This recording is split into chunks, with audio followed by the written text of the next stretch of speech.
민주당 이재명 후보자가 느닷없이 심파극 같은 과잉 제스처까지 써가면서 반성 쇼를 하고 있습니다. 지킬 앤드 하이드 같은 이중 플레이로 눈속임을 하려는 의도로 보입니다. 하지만 국민들은 반짝 쇼일 뿐임을 너무나 잘 알고 있습니다. 지금까지 말과 행동이 완전 따로였던 적이 너무나 많았기 때문입니다.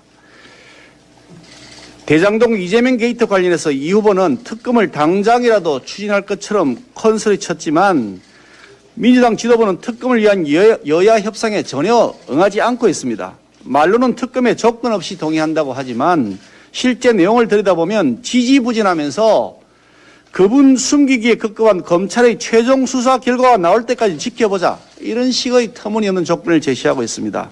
특검 안 하겠다는 겁니다. 완전 이중플레이입니다. 이재명 선대위가 앞에서는 꼰대 탈피를 하겠다면서 청년 선대위를 출범시키는 신용을 하지만 뒤에서는 이 후보의 기본소득 공약 등을 공개 비판한 제주대 이상희 교수를 당 윤리심판원에 징계 회부했다고 합니다. 당내 정책 비판에 재갈을 물리는 것이야말로 꼰대짓 아니겠습니까? 이 역시 완전한 이중플레이입니다. 더구나 민주당은 역대급 종부세 폭탄을 국민에게 퍼부어놓고 이에 대한 반성은커녕 K세금이라느니 노블리스 오블리주라는 하는 등으로 암말 대잔치를 벌이면서 불난 민심에 부채질까지 하고 있습니다. 민주당 정권의 부동산 정책 실패로 서울 아파트 평균 매매가가 12억 원을 넘어섰다고 합니다. 민주당 정권 동안 2배나 급등한 겁니다.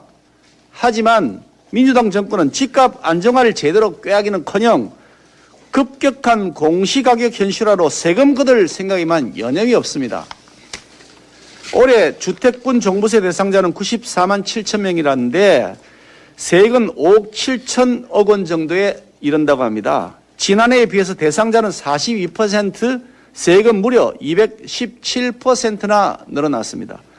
내년에도 공시가격이 오를 뿐더러 공정시장 가액 비율이 올해 95%에서 내년에 100%로 상향되기 때문에 종부세는 또 더 오를 수밖에 없는 구조가 되어 있습니다.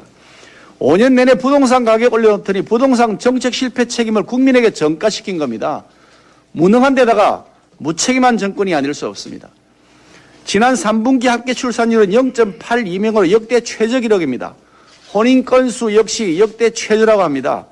일자리 없고 집값은 영끌에도 살 수 없을 만큼 비싸고 물가는 하늘 높은 줄 모른 채 치솟고 있는 냉혹한 현실 앞에서 어느 청년들이 감히 결혼을 꿈꿀 수나 있겠습니까? 오죽하면 한국에서 애 낳으면 바보라는 말까지 나오겠습니까? 지난 5년간 도무지 희망이라고는 가질 수 없도록 민생을 파탄내 놓은 정권입니다. 이런 민주당이 재집권을 꿈꾸는 것부터가 뻔뻔함의 극치이자 반성할 생각은 애초부터 없었다는 사실을 보여주는 것이라고 생각합니다.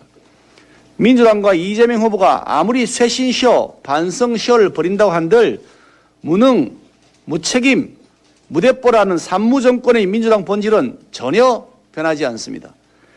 더구나 이재명 후보 스스로 대장동 게이트 설계 책임을 사실상 부인하면서 먼지 한 톨 운운하는 것 자체가 내로남불의 전형이라고 생각합니다.